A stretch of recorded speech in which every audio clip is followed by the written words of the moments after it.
צובעת בעוז את ימיי הפשוטים בזריחה.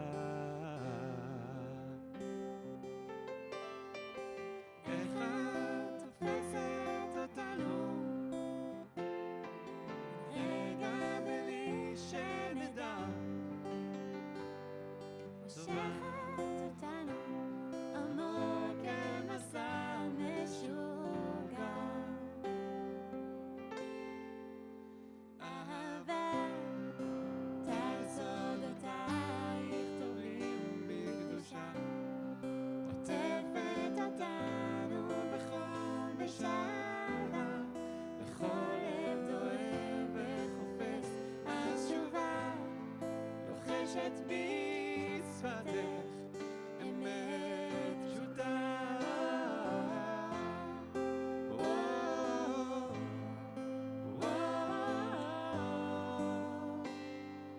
איך את מסחררת אותנו,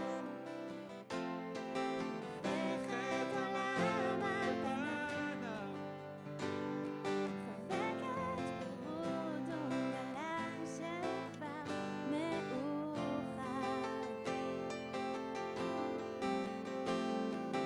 כמו גלי הים הבוקע,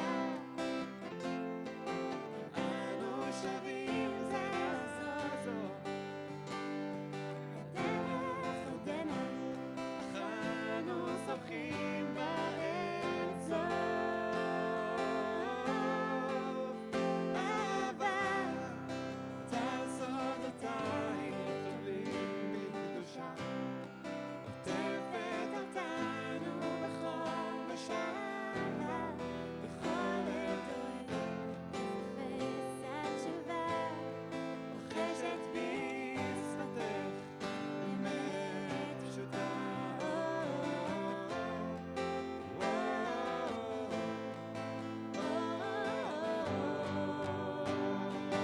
מים רבים לא יוכלו לכבות את האהבה,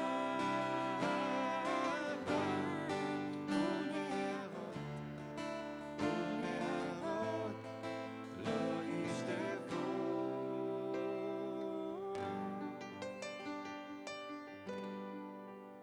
אהבה טל סודותייך טובעים בקדושה, עוטפת אותנו בחום ושלווה, לכל לב דואב וחופש התשובה, לוחשת בשפתך אמת פשוטה.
מודה אני כל בוקר שהחזרת את נשמתי, מודה אני על בקר שהנחת על גופי, שלא יהיה לי קר, אתה שומר עליי. מודה אני כל בוקר על האור, על עצם היותי, מודה אני על לחם שהנחת לשולחני, שלא אהיה רעב, שלא אדע כאב. על אין צפור חיוכי מודה אני, על כל כישרונותיי ועל כל שיריי את כולם אקדיש נשלחה. דע לך, דע לך, שמודה אני לך. אצעק לך, אדיר שמך, אליך אקרא לך, חיי לך, ליבי ותודתי, אליך אקרא, אליך אקרא.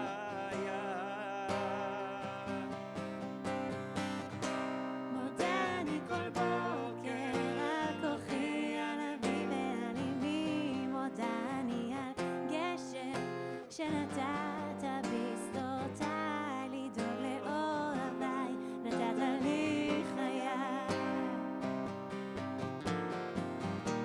על עץ אורך מודה אני על שפע וברכה, על המשפחה, כל כולי רק בזכותך. דע לך, שמודה אני לך. אצעק לך, אדיר שמך, אליך אקרא לך, חיי לך, ליבי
As a courtesy to our presenters and to those around you, Good we ask you at morning. this time to please silence all cell phones and electronic devices. Our program's about to begin. Please find your seat.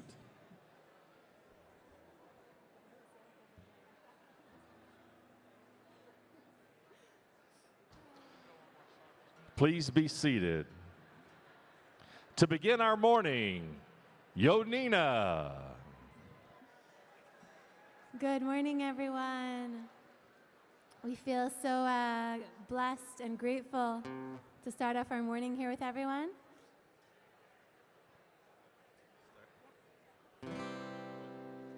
So, a big part of our tradition is starting off our morning with gratitude, with giving thanks and being grateful for what we have. It's a big part of being Jewish. Yehudi comes from the root of Todah. So we want to invite you all to join us, whether sitting or standing in this. There's going to be a lot of sitting today. So whoever wants to get up and get their blood flowing a little bit, you're welcome to dance a little bit with us over here. We're going to sing for you our morning song.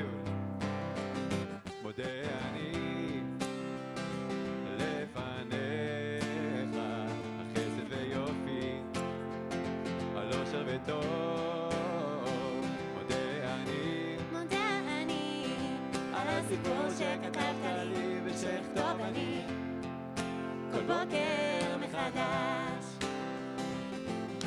תודה זריחה פשוטה ויפה שהשאיר אותי מרע. תודה שהבוקר בא שם עבר גוף שגם נשמה טהורה חופשייה. תודה על אתמול ועל כל מה שעוד מחכה לי היום. שבת על יד אלוהים ועל אמון גדול שאפשר להתחיל מחדש עם הכל.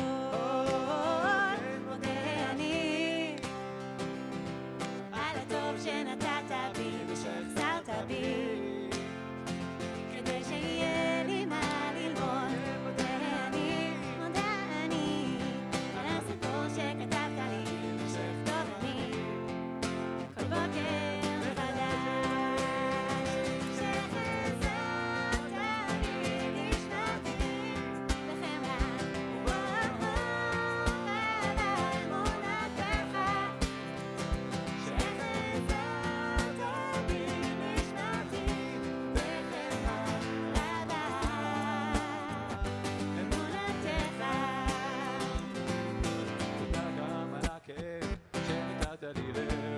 שכל חזק להתאהב להתאזר ולקום שוב ולנסות לחלום עוד יום. כן מודה אני על כל החסד שעשית עימדי, לפניך, על כל האנשים שמלווים אותי, על החיוך של הקטנה כל נשימה ונשימה. אני מודה לך שחזרת בי נשמתי בחמלה רבה אמונתך. שחזרת בי נשמתי בחמלה רבה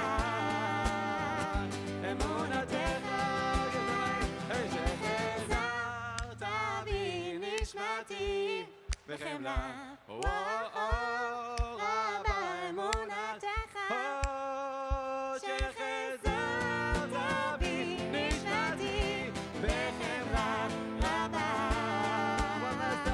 אמונתך. תודה, תודה, תודה, תודה לך רבה אמונתך. שחזרת בי נשמתי בחמלה רבה אמונתך.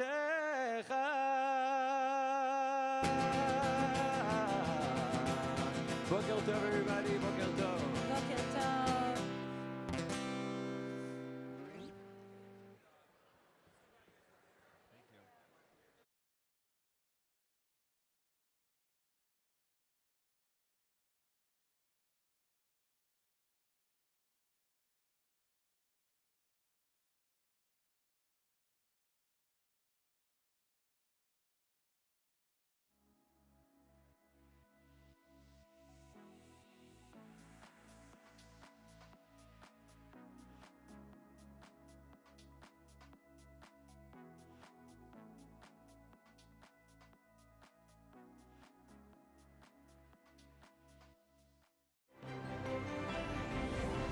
Please welcome back Julie Platt.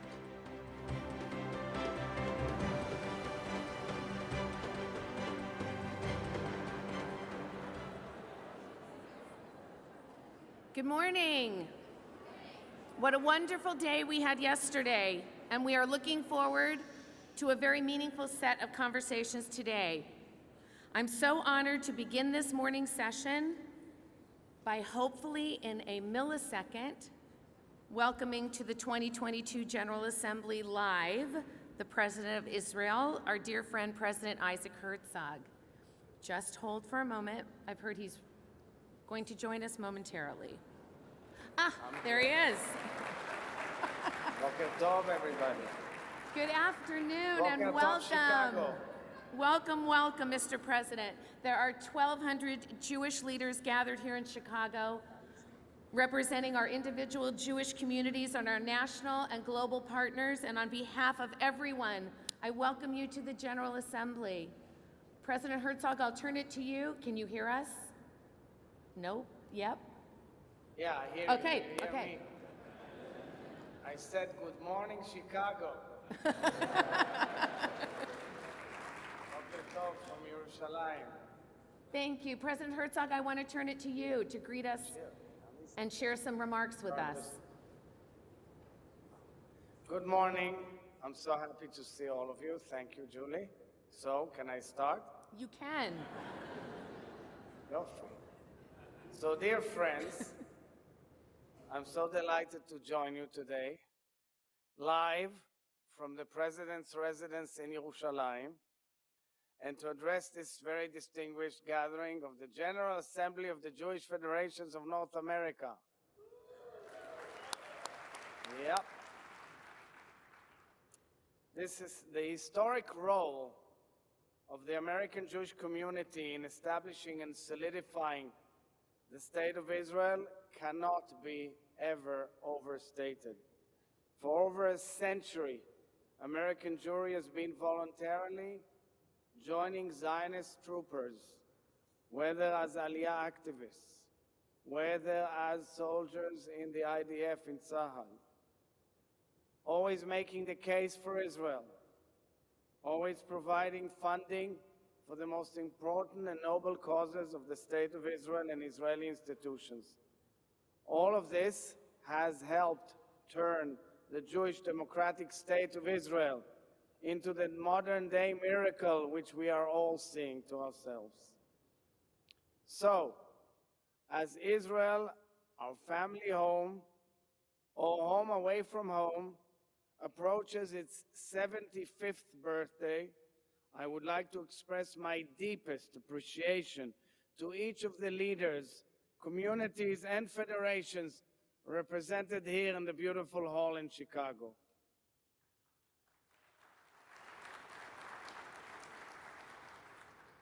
The partnership we share is a labor of love, and it is critical for the future of our people. As part of this partnership, JFNA has assumed a prominent role in solidifying the relevance of the North American organized Jewish community as a leading force on the global Jewish map. This year, under the impressive leadership of my good friends, you, Julie Platt, and Eric Fingerhut, JFNA has once again demonstrated the urgency of the federation system. The federations enabled global Jewish organizations such as the Jewish Agency for Israel and JDC and so many others to respond in real time to the humanitarian crisis in Ukraine, providing support for new Olim and relief to refugees. The JFNA also stepped up immediately to support the initiative promoted by my wife Michal, together with Ukrainian First Lady Olena Zelenska, to offer post-trauma and mental health assistance to women and children in need out there in the fields of Ukraine. It was therefore very important for me to meet with JFNA leadership last week in Washington, D.C., to discuss the opportunities and challenges we face and to prepare for this GA.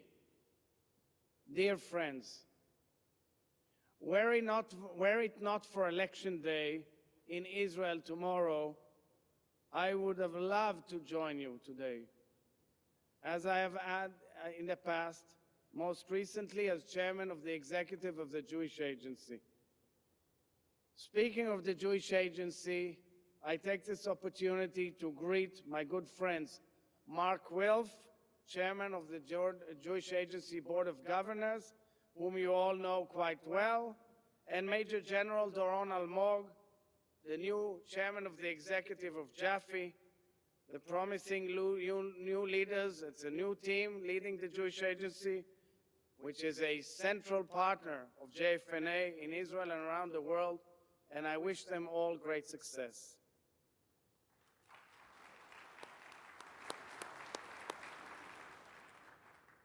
So, dear friends, tomorrow Israelis will go out to vote. I know the frequency of elections in Israel is somewhat unnerving, and I'm aware of the questions posed in many Jewish communities around the world about the outcome of the elections. At the same time, while frequent elections are clearly not ideal, they're also evident of a vibrant, dynamic democracy. We must all recognize that the Israeli people, abundant with diversity and varying opinions, are correctly exercising their fundamental democratic right to vote. The results may or may not be to your liking, but the vote of the Israeli people should be respected.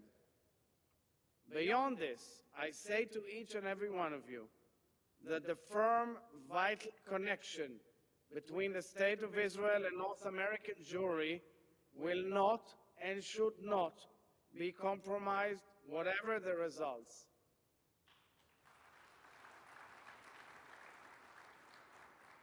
I never shy away from the fact that there are gaps between Israel and Jewish communities abroad, and there is real work to be done. Indeed, since assuming presidency, I've been working to nurture the next generation of Jewish leadership in order to ensure that the past, the traditions, and the values we share translate to a shared future. I have every confidence in the bonds we share, which run deeper than politics or shifting circumstances. We are all bigger than this. Dear friends, last week I had the privilege of sitting down with President Joe Biden at the Oval Office following his invitation to the White House. President Biden's love of Israel and deep affinity towards the American Jewish community could not have been clearer, warmer, or more sincere. I can say with certainty that he is an ally and a partner who cares deeply about American Jewry and about the State of Israel. He is genuinely disturbed by the appalling rise of anti-Semitism and is adamant about combating this violent hatred as a true friend, Yedid Emet. In Israel, we're also deeply alarmed by the very existence and the volume of anti-Semitism in North America. The vile incidents on college campuses serve as ongoing wake-up calls, but I know that for some of you, anti-Semitic assaults and delegitimization have shockingly become almost a daily reality. It is indeed inconceivable that Jews are being targeted anywhere in the world, and of course in North America. 4 years ago, 11 women and men were killed inside the Tree of Life Synagogue in Pittsburgh. The time I spent with the grieving families getting up from the Shiva and the shocked congregants will remain with me always. There are no words too strong to condemn anti-Semitism, and there are no excuses for disregarding the safety and well-being of Jews and Jewish communities. The State of Israel stands 100% at your side, ready to assist in any way, shape, or form. Dear friends,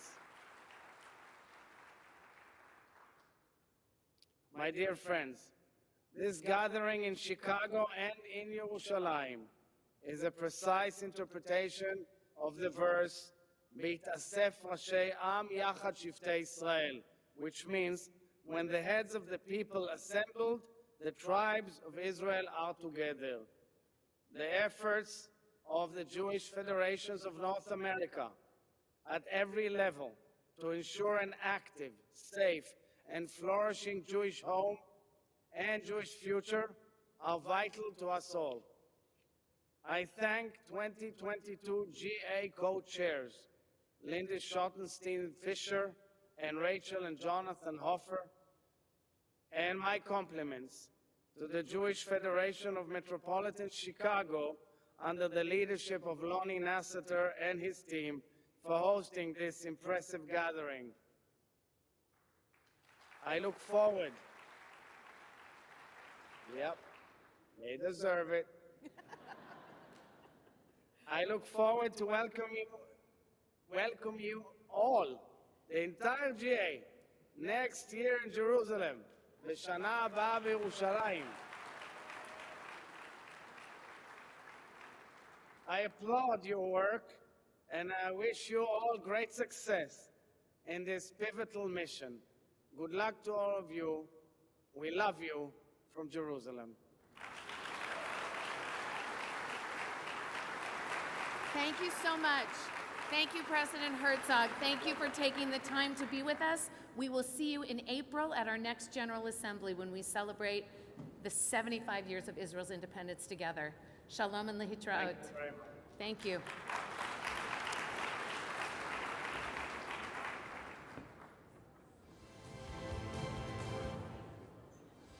Please welcome the CEO of UJA-Federation of New York, Eric Goldstein.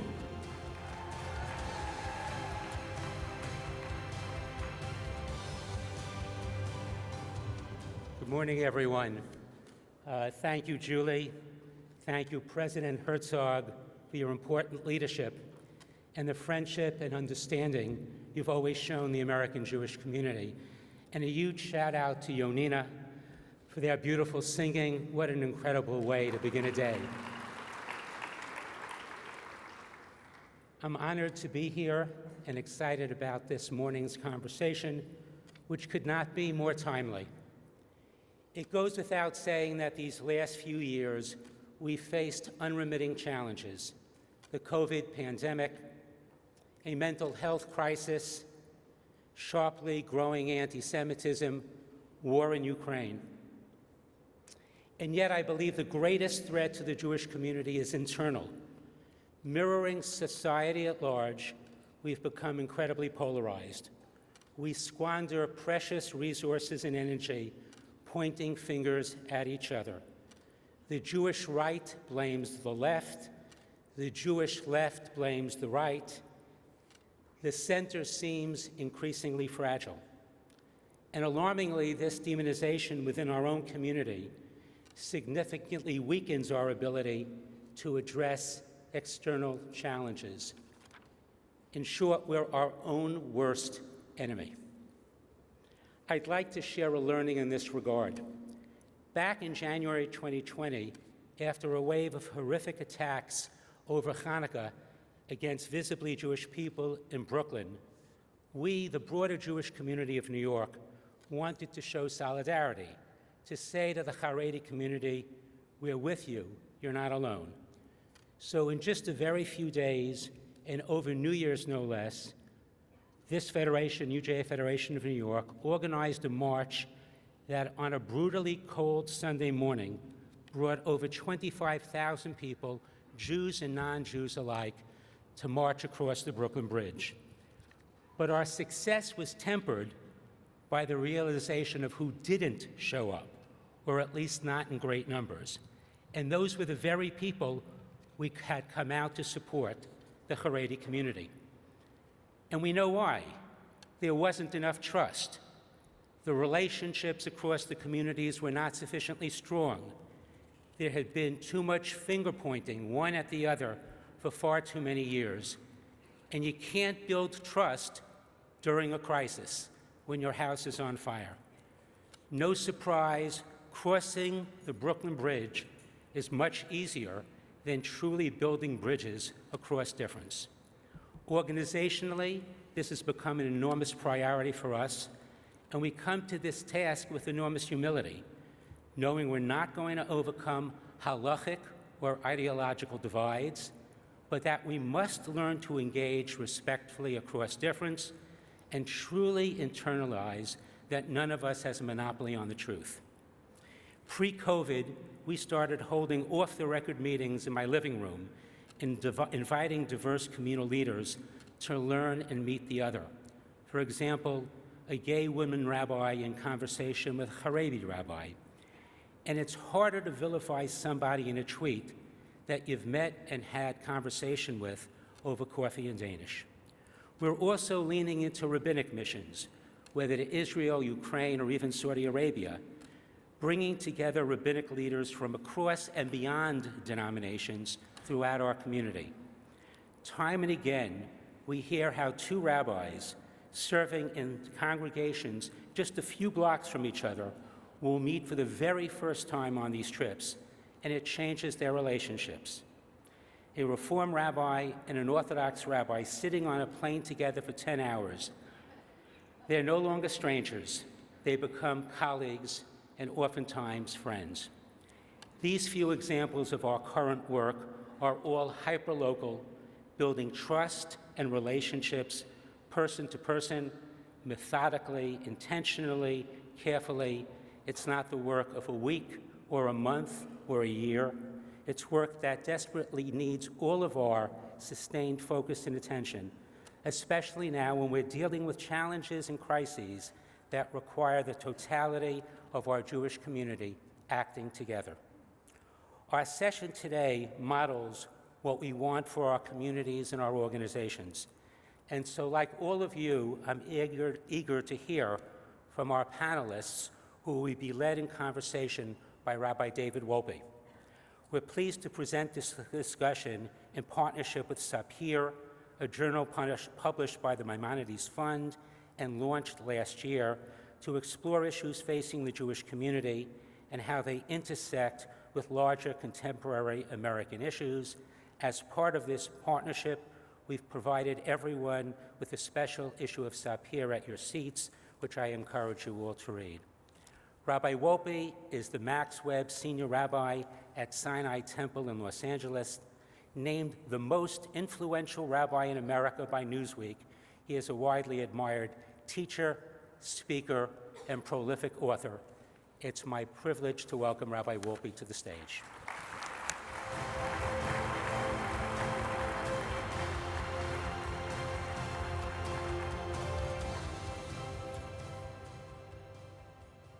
So when I was starting to study Talmud, my teacher said when he was a kid, if you weren't paying attention in class or you even fell asleep, and the professor said to you, "What's going on?" you would always say, "There's a machloket," which means a disagreement. And you were never wrong. Because the Talmud is one long series of arguments. And not only is it a series of arguments, but the arguments that are thought of as lesser, as inadequate, that lose, are preserved in the pages as well, because after all, the argument that is wrong today may still have value tomorrow. That isn't so much the way we operate in our world, but we could learn a lot, not only from the panelists that we'll hear today, but from the Jewish tradition. The most famous antagonists in the Talmud are Hillel and Shammai. And yet, we are told, Ze v'ze divrei Elokim Chaim, both speak the words of the living God, which means even the wrong argument can have value, a sense of the divine, a sense of permanence. And do you know why it is that Hillel is most often chosen? Not necessarily because his arguments were stronger, but because the Talmud says that the students of Hillel would put the students of Shammai's arguments first, and that they were kinder. They had intellectual humility. They didn't think they had all the answers, so that people who disagreed with them were judged not by the quality of their arguments, but were denigrated instead of disagreed with. Unfortunately, as you know, that is not the quality of public discourse. And often in Jewish institutions, we struggle how to get people to listen to each other rather than cancel each other, to pay attention, and sometimes even to have their minds changed. We know that part of the difficulty is that the value systems and structures that some of us work with are different. Jonathan Haidt has done a lot of work on this about how liberals tend to value individual values, that is, fairness and harm, and conservatives tend to value group values like loyalty and authority. So that too often we are talking past each other and just assuming the other person doesn't care about things that matter. We've convened this panel today with wonderful panelists, both articulate and experienced in disagreement and in listening, because we want to try to encourage the Jewish community to do that which we are taught to do in our central declaration of the prayer service, which is Shema, to listen. Because after all, as my friend Joseph Epstein says, Jews don't listen, they wait.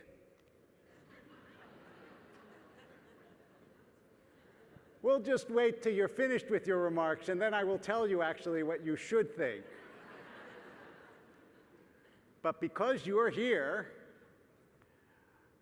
I know that you are actually willing to listen, and I am so glad that we have wonderful panelists who are very much worth listening to. It is my pleasure to welcome to the stage Jamie Kirchick, Nadine Strossen, and Eboo Patel.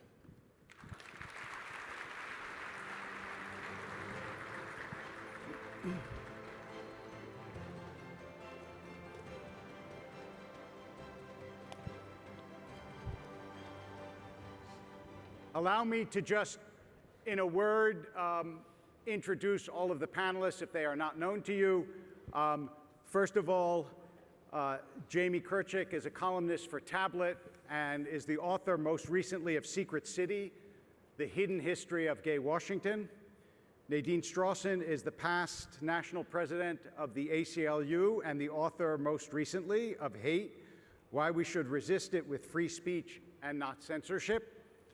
And Eboo Patel is the founder and president of Interfaith America, which is the largest interfaith group in the country, and the author most recently of the book that you found in your package, and if you didn't get a package, you should, if only to get Eboo's book, and that is called We Need to Build. And he was part of President Obama's inaugural Faith Council, and we are delighted to have all of you with us today. And I'm going to start, Jamie, by asking you a question about diversity. Why is it that diversity, when you say it in most places in America, means diversity of racial and ethnic composition, and it doesn't mean diversity of views? Nobody says we have to have people who espouse the right and the left, but they will say we have to have people who come from all these different ethnic backgrounds. Well, thank you, Rabbi Wolpe. Thank you to the federations for inviting me and hosting this event, and to the publishers of SAPIR who've really outdone themselves in this journal, and I encourage you to read it. I think it's a good question that you ask, and I think there are a number of answers. I think we're right to place a premium on racial and ethnic diversity, given the history of this country and the ways in which we discriminated against people, non-white people, gay people, all different types of people, because they didn't fit a particular, and Jews, of course, as well, in higher education and various institutions. And we're trying to make up for that. We're trying to make up for past wrongs. But that's only one element of diversity. And I think increasingly over the past 20 to 30 years, our institutions have become more intellectually or ideologically homogenous. If you look at academia, if you look at the mainstream media, if you look at popular culture, the foundation world, nonprofits, they've become more uniformly progressive. And I think that this is a problem, because this is a divided country politically, pretty much equally divided between people who identify as conservatives, independents, and liberal. And I'll just talk about maybe my institution, the world of journalism, to give you an example of, I think, why this has happened. Before the internet came along, it used to be that newspapers generated their revenue primarily through advertising, classified advertising if you wanted to sell a used car, or big department stores. And the big department stores and the big companies that would advertise in newspapers, if you were the owner of Marshall Fields or whatnot, you wanted to reach the widest audience possible. You didn't care if your customers were Democrats or Republicans. You wanted them just to buy your products. And so that incentivized the editors of newspapers to appeal to the broadest possible audience. When the internet came along, it destroyed the advertising model, because advertisers could just go on the internet and advertise. Why would you pay for a full-page ad in a newspaper? And so what happened was that newspapers and magazines and other forms of media became more subscriber-driven. And so the economic model of how you would make money was through getting people to pay for subscriptions. And what that means is that you're trying to appeal to your subscribers.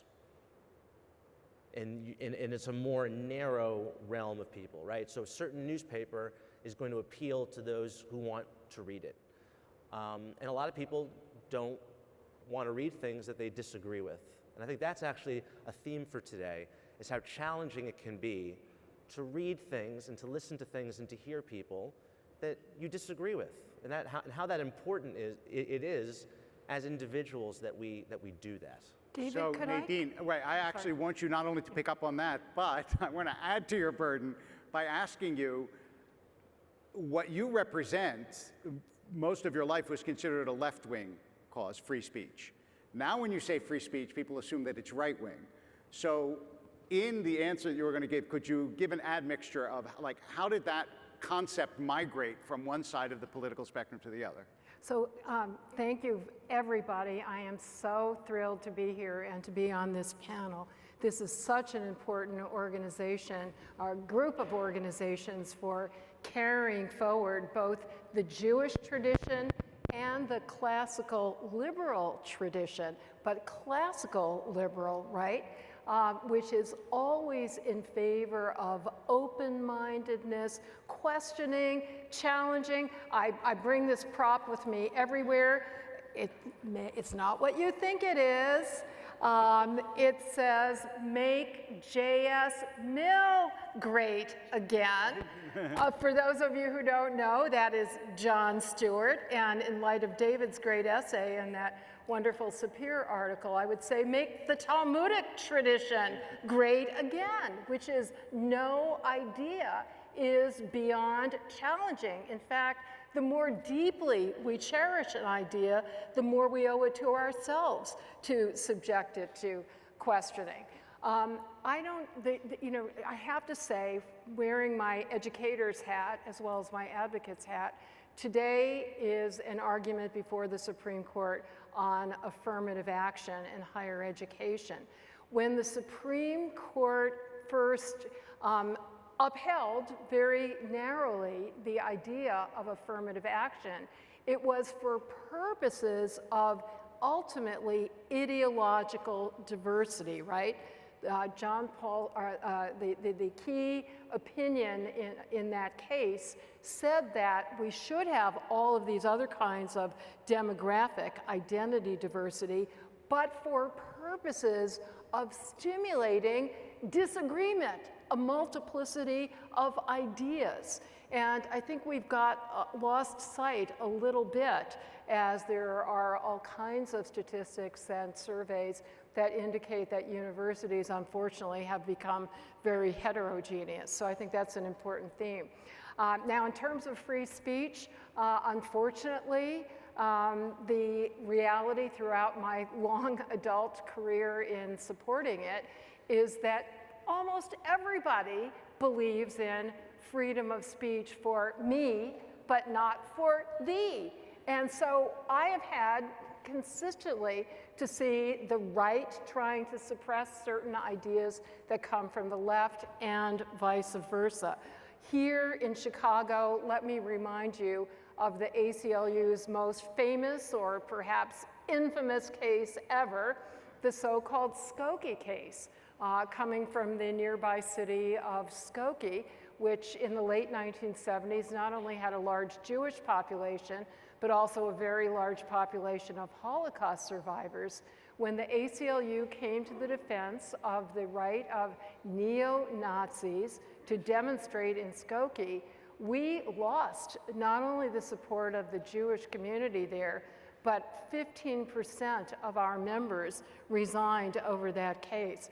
I have to point out to you that the ACLU's briefs in those cases pointed out that we had supported the very same principles less than 10 years earlier in a case from another Illinois city with a very different demographic, namely Cicero, Illinois, where Martin Luther King wanted to demonstrate. And their ideas, King's ideas, were attacked with the very same arguments that were raised in Skokie. Oh, these ideas are dangerous, they're subversive, they're antithetical to our community values, they're gonna cause us emotional harm. And what we come down to is what the Supreme Court has called the bedrock of freedom of speech, viewpoint neutrality. In other words, if you want free speech for me, then you have to defend free speech for thee. Okay, one of the most difficult places to listen and to have free speech across cultures is in religion, where you can invoke God to prove you're right, as opposed to just constitutional principles. So, Eboo, how do you get different religions to speak to each other, and are those principles applicable to other things? Well, thank you, David. It's nice to be with all of you. I have to say, I was saying to my son the other day, who's a teenager, that given the number of bar and bat mitzvahs he's going to in the next 6 months, he might be the Muslim in America who has the most Jewish friends.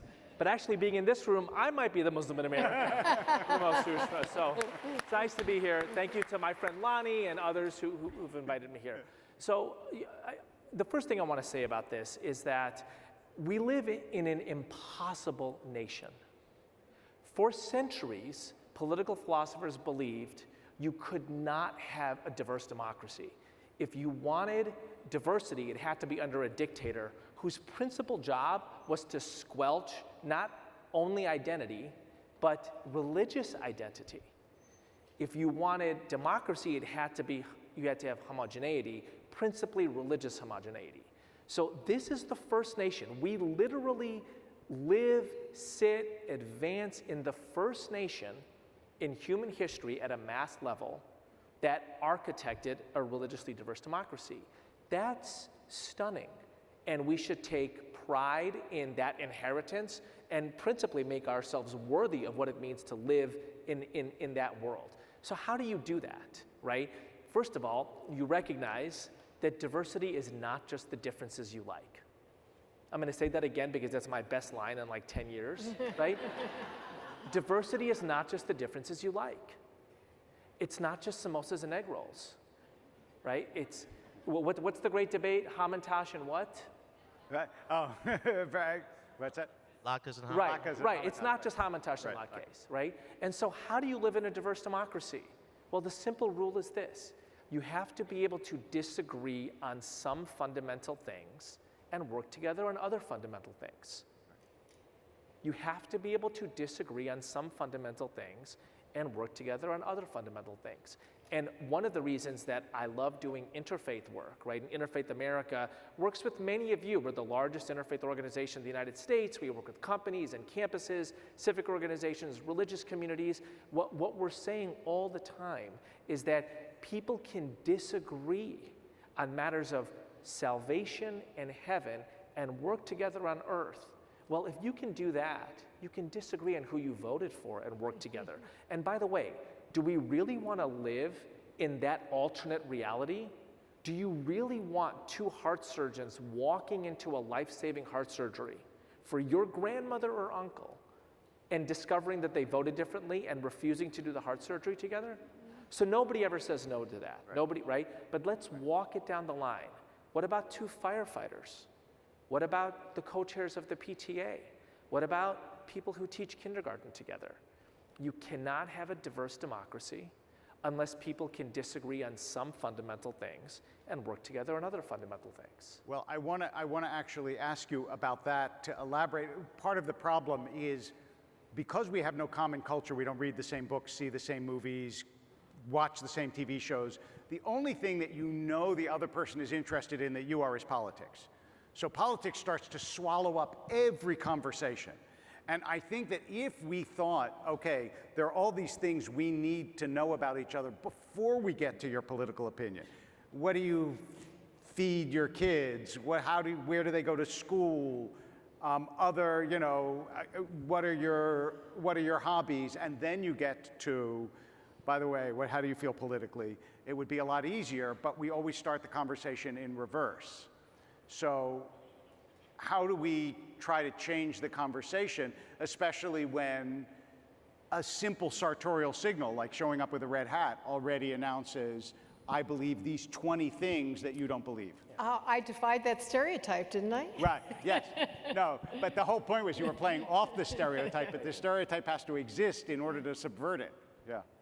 So, one of the things I write about in my book, We Need to Build, and thank you so much to the conference for giving a copy to everyone, is that one of the geniuses of American life, which incidentally Jews have been central to, is our civic culture in which people from different identities and divergent ideologies are coming together in cooperative projects.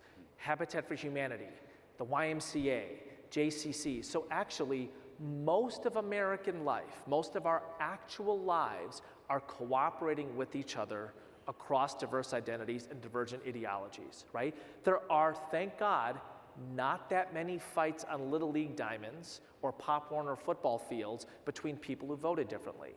That's actually the genius of American life, right? And a lot of it has been built by minority communities who recognize, and this is the Jewish genius, it's the Black genius, it's if you want a nation where you can be safe and free, you need to build a nation where everyone can be safe and free, and that is in part in the legal and constitutional constructs, but it's really in our civic culture. Okay, now I want to turn to Jamie and Nadine to ask you, in Jewish life, I mean, clearly we have always depended on diversity because we're different, and we've said to the world constantly, right, respect difference, give difference dignity because we're different.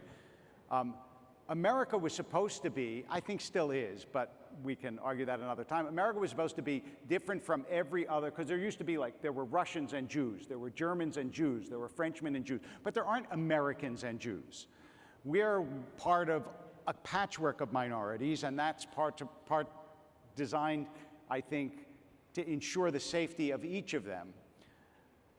But there still is in Jewish life the same kind of split and fracture, and with anti-Semitism now increasingly the same kind of fear that we see both in America and around the world. So how do Jews and organizations respond both internally to the threats that Jews pose to Jews, and how do we present to the world externally for the threats that anti-Semitism poses to Jews? Two big questions, but take a crack.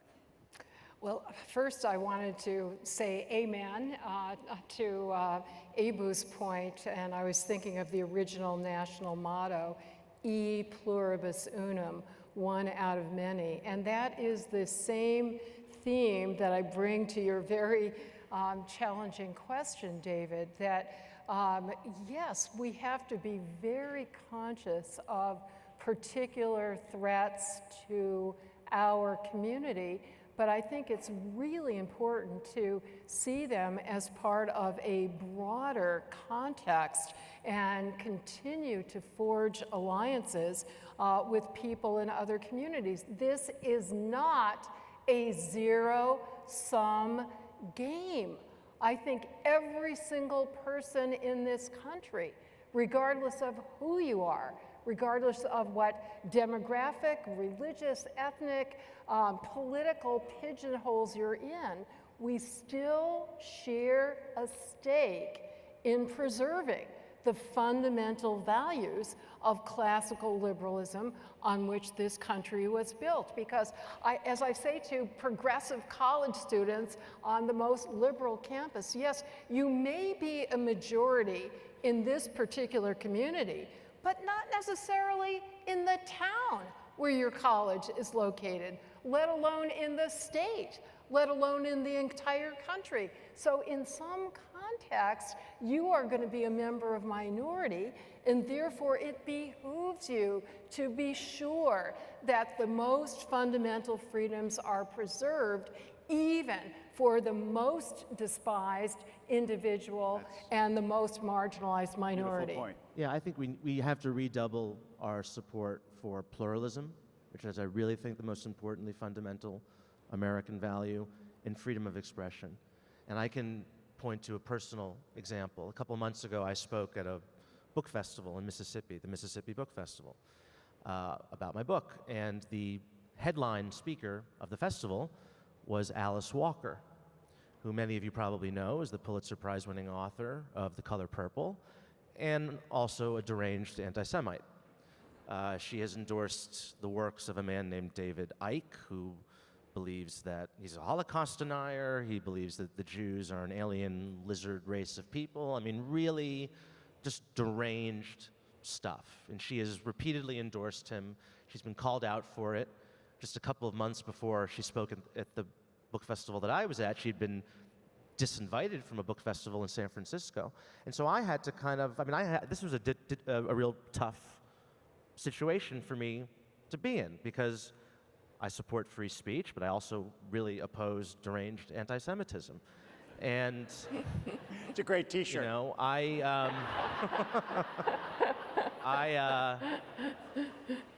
and you know, we were speaking in different halls at different times of day.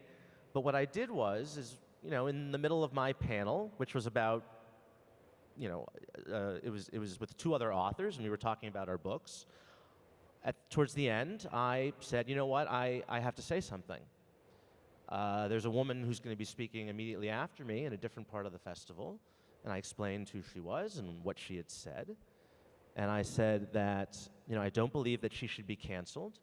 I don't believe that people should go in and shout her down and scream at her. What I want to do is I want to say my piece. And the previous day, I had visited the Mississippi Civil Rights Museum. And there's a little panel about Julius Rosenwald, who many of you probably know, was one of the founders of Sears Roebuck, had used his vast fortune to pay for thousands of schools in the early 20th century to educate rural African-American children.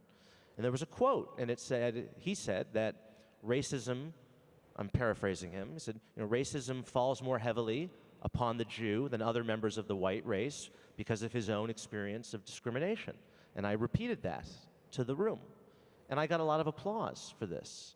And I think it shows you that you can get more sometimes, you can get more with honey than vinegar, right? I mean, I could have raised a stink. I could have attacked the organizers of the festival for inviting Alice Walker. I could have said that they were anti-Semites for inviting her. But what I tried to do was to say, look, you know, she may be a great literary figure, who's written a wonderful book, she also has expressed some really reprehensible ideas. And these are those ideas, and make of that what you will. And I think that's a better strategy for dealing with this, rather than trying to just cancel and destroy someone because of views that they hold that we might find repugnant. I'm glad that you brought us to specific cases, because now I want to ask you about some specific cases and how you would deal with them. So, for example, and all three of you are welcome to comment on this, a controversy that has been roiling in the Jewish community is that AIPAC has turned into a PAC. And now the way that they support Israel is by supporting candidates. And their criteria for supporting candidates is, are you pro-Israel? That's it. We stay in our lane. We don't ask any other questions about you. So they've supported candidates that have been favorable to what happened on January 6th. To many in the Jewish community, that was offensive and that was a violation of their mandate. To others in the Jewish community, that's exactly what they should be doing. So how do you address that in a way that is unpolarizing? I would always emphasize the positive, and building off a point that Eboo made, emphasizing what we have in common rather than what divides us. And I speak here from great personal experience in the ACLU, which has an extremely broad agenda trying to defend all fundamental freedoms for all people. No two thinking members of the ACLU could possibly agree with each other on that whole agenda. So if we had a litmus test that you have to agree with us 100% of the time, our membership would be zero. And if someone came into your board meeting and was wearing the other kind of red hat? Absolutely. I mean, there's no ideological litmus test. And we made coalitions. I'm speaking in the past tense. I haven't been president for a while. We were happy and enthusiastic to work with any other organization, any politician, any candidate where we strongly agreed on the particular issue, and we made a strategic judgment call that collaborating with them on that issue would advance our agenda even if we strongly disagreed on other issues. And that is the only way that you are effective in the real world. Eboo, would you take? You want me to weigh in on Not necessarily. No. Not necessarily. That is you all. You know what? I was going to say not necessarily on AIPAC, because I don't want you to all of a sudden become the Muslim who has the least Jewish friends in America. That can happen very fast. Right. But obviously there are equivalent issues in the Muslim community, Yes. and how do you Yes. address them? So I'm actually going to answer a different question, right? Because you don't have to admit it. Right. I'm just because I think there's a couple things that Jamie said that I want to pick up on, and I want to one is the paradigm of pluralism, right? And I think that the question is, which paradigm of pluralism are we living into? And there's something that my son said, which kind of, for me, encapsulated what the current moment is about, and a lot of what's wrong with it. Okay, so my son Zaid was in a diversity fellowship last summer, offered through the Chicago public school system, an intensive fellowship, and he comes home one day and he says, "How come only the straight white Christian boys get to call themselves privileged?" Okay, so get to call themselves privileged. Right? And something occurred to me. The conversation in our house all the time is about how privileged we are. And it's not principally about education levels or socioeconomic class. It's about faith and culture. Right? We believe that we have God's final revelation. We believe we have God's last prophet. As an Ismaili Muslim, I believe that I have a leader who carries the nur of God, the light of God. That religious identity is a privilege. And for somebody to tell him it's not is actually a violation of the identity. For him to constantly have to recount how much he hates Islamophobia rather than how much he loves Islam is a violation of the identity, right? And so there is, look, I'm not stupid. It's not that I think Islamophobia doesn't exist. I went through ugly versions. My kids went through ugly versions. I've written like 4 books on it. But one doesn't base one's identity on hating Islamophobia. One bases it on loving Islam, or loving being Jewish, or loving black culture, or loving being Greek, right? And so we have this paradigm of pluralism right now that I call the battle of the wicked and the wounded. And the wicked are quote unquote dominant culture people, and the wounded are quote unquote minority culture people. But here's the big problem with that, right? If you're wicked and you confess your guilt, you go through this strange alchemy where you become an ally. By the way, I can't stand the idea of like somebody's wicked, right? Just note that. Like I can't stand the idea that based on your identity you have to confess your guilt.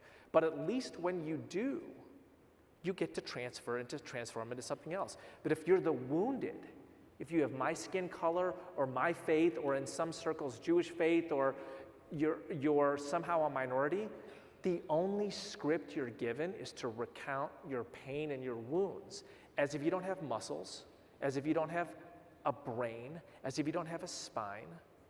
It's a form of entrapment. Now, before Jamie speaks, I just want to pause for a commercial announcement. SAPIR, who sponsors this, is a journal that appears online. It also can be sent to you, but it appears online. The most recent journal is about cancellation. There are a number of articles in it. I wrote one about Judaism and cancellation and what the Jewish tradition has to say about it. Brett Stevens has one, Jonathan Rausch, Felicia Herman, many others. And we hope that you will go online and read SAPIR. And now, Jamie. I just want to disagree a little bit with what my friend Nadine said. I think the ACLU and AIPAC are a little different organizations. Mm-hmm. And there's a great documentary about one of your former colleagues at the ACLU, Ira Glasser, who had just taken over the organization as president, I believe? Executive director when the Skokie case happened. And I interviewed him about the documentary, and what he was continually stressing was, he said, the ACLU was not defending Nazis. Mm-hmm. It was defending the First Amendment. Mm-hmm. And that's an important distinction. Mm-hmm. Because if you say the ACLU was defending Nazis, then you can make the argument that the ACLU was anti-civil, or yes, in preparing the way for an anti-democratic fascist movement to take over power and destroy democracy in America. And that's not what the ACLU does in any of its cases. Mm-hmm. You take on clients who might be reprehensible in the views that they espouse, but you're really defending the principle of the First Amendment. I think that's a very unique mission that the ACLU has. AIPAC, which is an organization that I respect, and I've spoken there, and they do very important work, is a somewhat different organization. They are committed to defending the U.S.-Israel relationship, and I think it's tricky when there are candidates who supported a violent insurrection against our country, against our democracy. I find it hard. I mean, I'm not coming down on this either way. I think it's difficult because, frankly, a lot of Republican candidates have positions on what happened on January 6th that I personally find abhorrent. But AIPAC does have to be a bipartisan organization. So I think it's just it's a different mission that they have. I understand, but I still come back to the principle of number one, trying to find what we have in common, and can we pool our common interests in a way that multiplies our effectiveness on some fronts. Let me put pressure on that, because let's say you run a Jewish organization, and many of these people run Jewish organizations. You might not know that, but a lot of you do.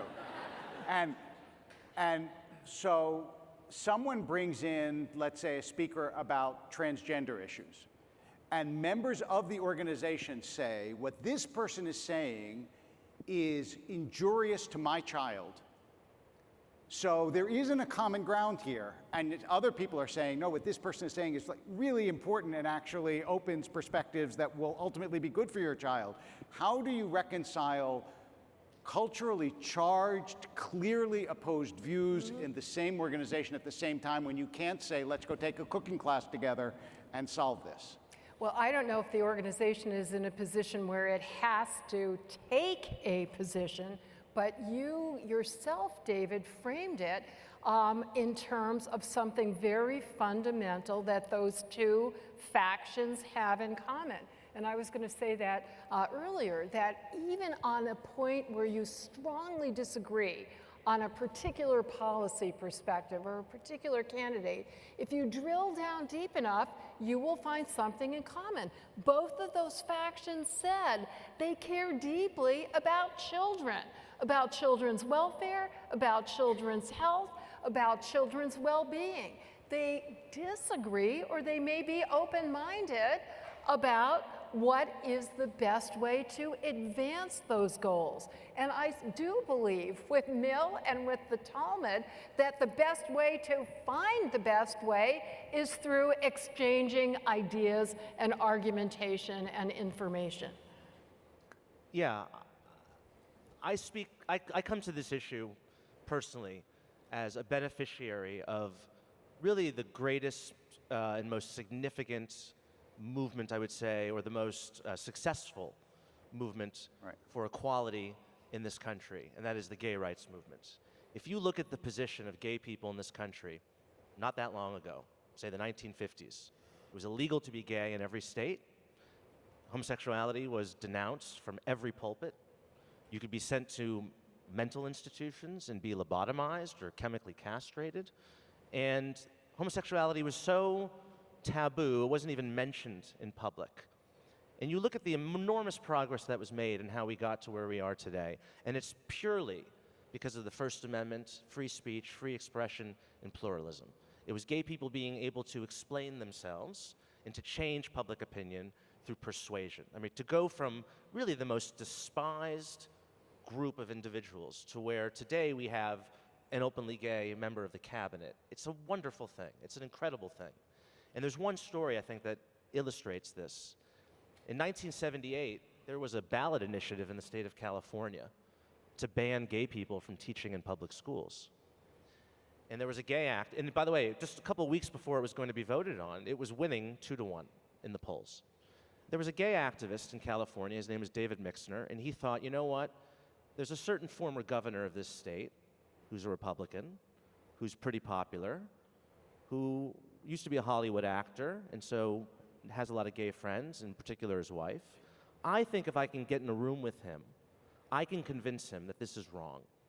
So he got a meeting with Ronald Reagan, and he decided, I'm going to make a conservative Republican case to Ronald Reagan why banning gay people from teaching is a bad idea.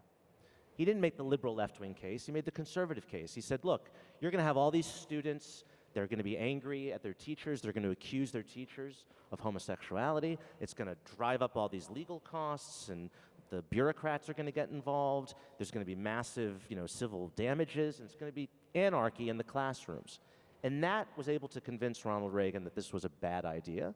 Ronald Reagan came out against the ballot initiative, and it lost 2-1. Wow.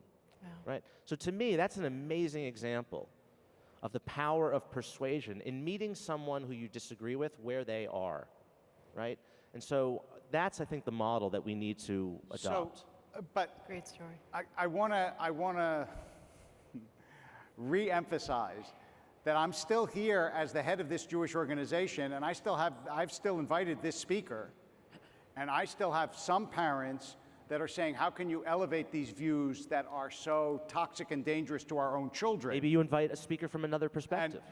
And that's not good enough because you've already done the harm. Yeah. You're not. I'm saying I like really engage the argument where it's not reconcilable, because a lot of these arguments are, we know this, they're just not reconcilable.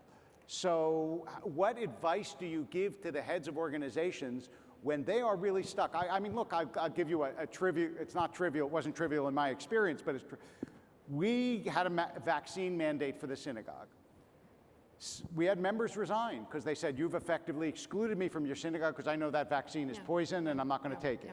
Other members said, if you don't have a vaccine mandate, then you're excluding me because I know this disease is dangerous and I don't want to expose my kids to it, so I will resign. That's- There's no splitting the difference. That's actually a binary issue, but on inviting a speaker, it's not binary because you invite multiple speakers with different perspectives, and every speaker that you invite, you give an opportunity. I just want to ask, so what do I say now to this parent who says to me, I know that you're going to invite multiple speakers, but I want you to know that you're inviting this speaker saying these things hurts my child. I'm now that parent. What do you say to me? I'm sorry to say that we have a lot of hurtful ideas in this world, and as an educator myself, who could not be more committed to the welfare and well-being of every child, including yours, I know that the best way to prepare your child against the inevitably painful, traumatizing ideas to which she is going to be subject in this life is to make her resilient, to endow her with the self-confidence, with the knowledge, with the ability to understand, to debate, to refute, to ignore, to use whatever strategy is going to be most effective in countering and reducing the potential negative impact of that speech. Just this week, there was, thank you.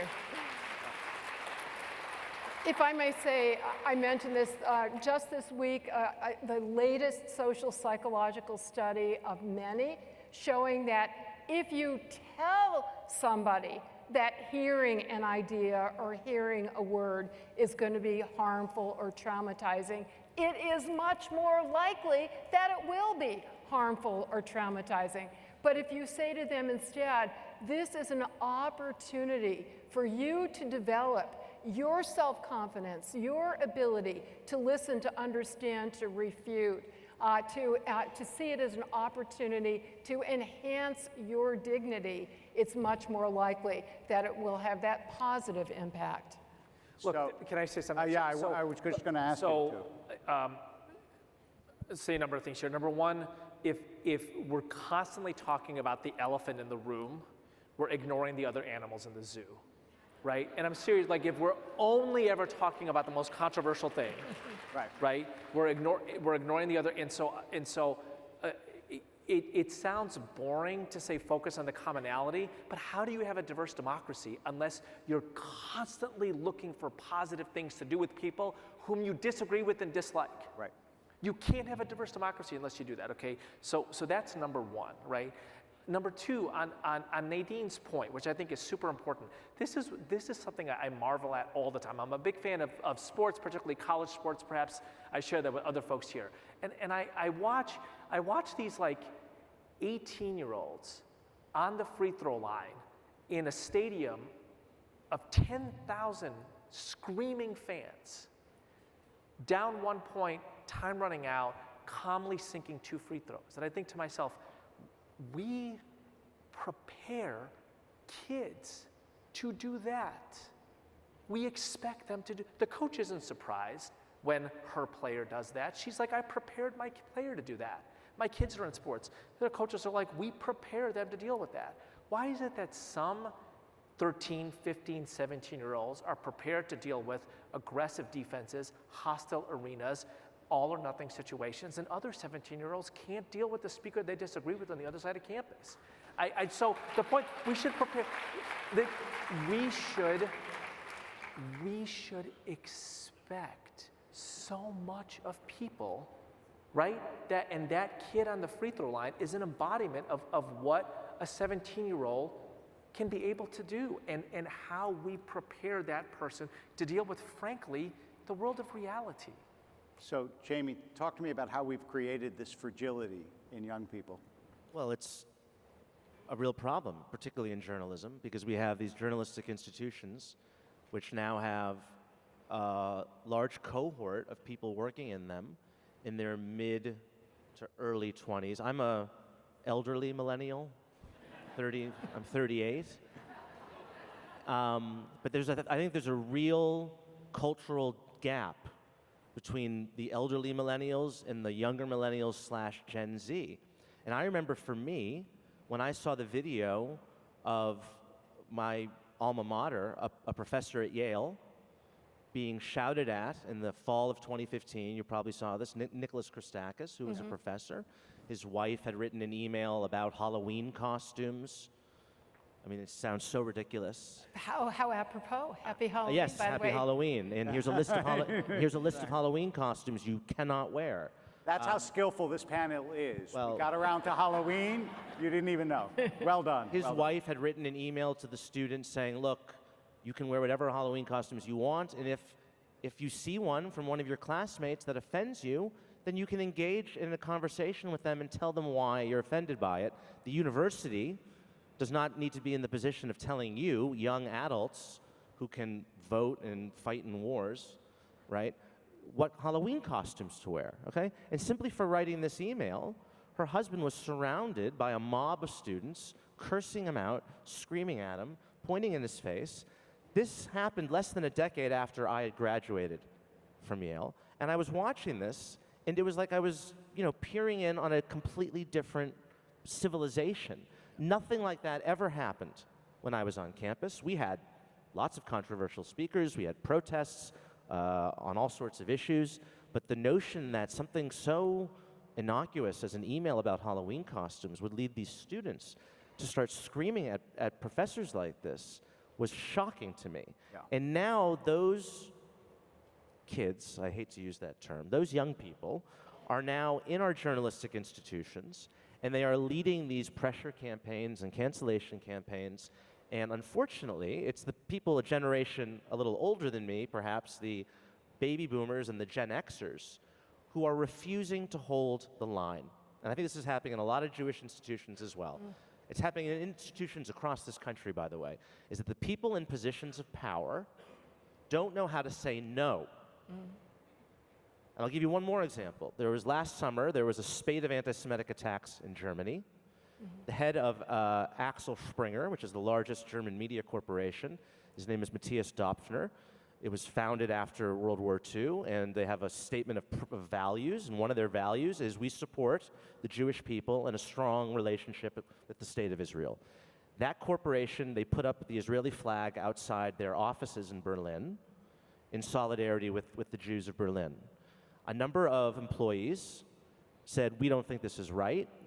We stand in solidarity with the Palestinians or whatnot. And he sent out an email to the entire company and said, look, when you got a job at Axel Springer, you knew what our principles were. If you don't like them, perhaps you should work somewhere else. Yeah. Okay? Yeah.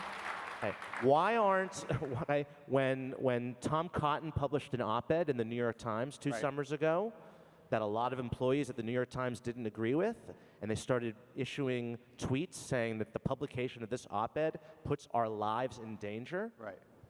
Instead of firing the editor of the op-ed page, what the publisher should have done is said, you know what, this is a newspaper. We publish articles, some of which you might agree with, some of which you don't agree with. Perhaps this isn't the right profession for you. Okay, so lightning round, because we only have a few minutes left. What's the red line? Like for any organization that you're in, what is beyond the pale for you? I can't imagine that you would entertain all views all the time. So what's the red line? I'll start with Eboo, then Nadine, then Jamie. So this is a civic red line. It's not a legal red line. I'm not buying a brownie from the KKK bake sale. I'm talking to everybody else. And I admire people who will cross that line. So Loretta Ross, right, who was raped, has done a lot of work with rapists. Yeah. I think it's perfectly legit for somebody who's like, I can't deal with this. My wife is a civil rights attorney. There was a small number of clients she was in civil practice that she wouldn't work with. Everybody else she worked with. I think that's perfectly fine and legit, and I admire people who cross that line because they have the personal fortitude to do that. But my red line is I'm not buying a brownie from the KKK bake sale. And I really, really admire and try to emulate those who do reach out, even to people with the most hateful, repugnant ideas, because I think that is the only hope for redeeming that person, and I use that word deliberately, it has religious connotations, but that is the term that is used by many, even former leaders of former hate-monger organizations. They explain that they have been reached out to in a compassionate way, not compassion for their ideas, but for them as human beings, to lead them to question their own ideas and ultimately to repudiate them. There are many absolutely moving memoirs and TED Talks about this. One of my favorite happens to involve an Orthodox rabbi in Israel who got in a Twitter discussion with Megan Phelps Roper, who was on Twitter trying to recruit people to this absolutely hateful Westboro Baptist church who hates not only gays and Jews, but basically anybody not a member of the church. And he got her to re-examine certain Bible verses that led to her hateful interpretations. She ultimately repudiated. Long story short, here in Chicago, there's a whole organization, one of many, called Life After Hate, that consists fully of former hate mongers who have been redeemed, who are dedicating their lives to reaching out toward others. I don't think that shaming and shunning, it works. I mean, there's no guarantee that reaching out will work, but I think shaming and shunning and canceling are guaranteed to fail. This is actually, I think, a very important question that gets really at the fundamental nature of this debate, which is, of course, there are red lines. Holocaust denial. If I was the editor of a newspaper, I would not publish op-eds advocating Holocaust denial or slavery or the murder of my political. I mean, there are views that reasonable people, all reasonable people can agree, while you should be legally allowed to state them on a street corner, right, or on your own website, don't need the sanction or don't deserve the sanction of a major newspaper, of a major academic institution, of respectable institutions. We can all agree on that. The problem with a lot of this cancel culture is that what has been determined to be unacceptable or crossing red lines has just grown exponentially to encompass views that were widely believed 5 minutes ago, but now have been determined to be racist or homophobic or transphobic or beyond the pale. That's the problem, is that views that, to talk about crime, okay, in most cases, or in many cases, is now deemed to be racist. And you can't express a concern about crime without being accused of being or being suspected of being a racist. And I can go through a whole list of these things. And this is something that has just happened over the past couple of years. So that's my problem with this cancel culture, is that the boundary of acceptable opinion has been so narrowed that we're missing out on an entire avenues of debate. And it's driving people to support more extreme political views, I think. I want to help us wrap up by just telling you a story and introducing an idea that we didn't really talk about, but that underlies a lot of this discussion. So about a little more than a month ago, I was in Rwanda, and Rwanda, had this horrendous genocide in 6 weeks.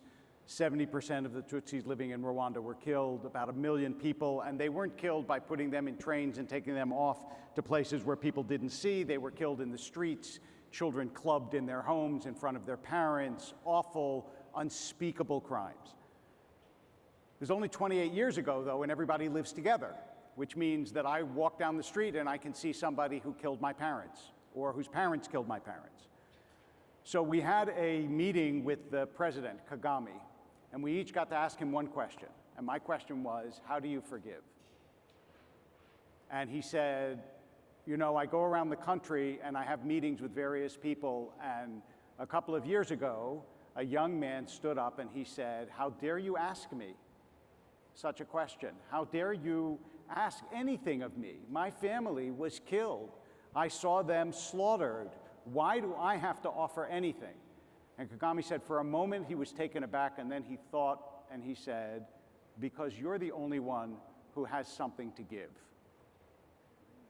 We don't generally think of forgiveness as something that we have to give, but we do. So it isn't only about viewpoint diversity, and it isn't only about somebody taking views that hurt you or you feel are hurtful. It also has to do with our need for forgiveness and therefore our willingness to forgive, which rebalances the playing field. When you forgive someone, remember, you're no longer morally superior to them. As long as they hurt you, you get to feel better, which is one of the reasons why feeling hurt is so popular, because it makes you better than the person who hurt you. But once you've forgiven, we're all the same again, and you can start anew and do the kinds of things that our panelists spoke about so eloquently. So I want to thank Jamie, Nadine, and Eboo, and all of you for joining us today. Thank you. That's great. Thank you for. Look forward to your book. Thank you. Thank you. Leaders and friends, please proceed to our next round of breakout sessions. Coffee is available in the Grand Ballroom Networking Lounge. We'll see you back here for lunch. Enjoy your day.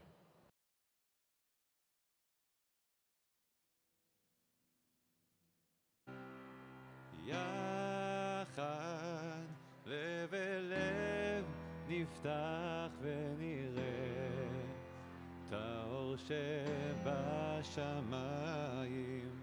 יחד לב אל לב נפתח בתקווה לאהבה ורק אם נאמין ובלי שום דאווין לדרך העולם זה שיר לאהבה אמרו הכל אפשר זה לא מאוחר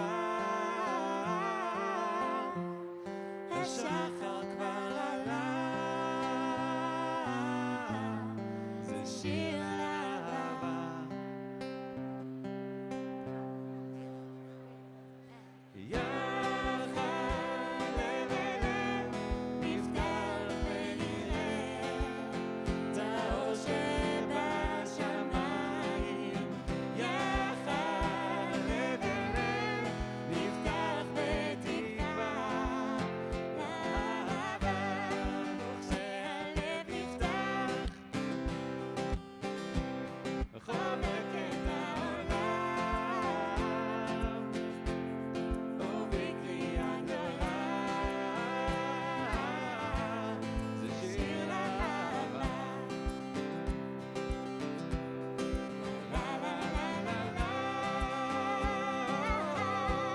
לה לה לה לה לה לה לה לה לה לה לה זה שיר לאהבה. יחד לב אל לב נפתח ונראה את האור שבשמיים. יחד לב אל לב נפתח בתקווה לאהבה ורק אם נאמין ובלי שום דאווין בדרך העולם זה שיר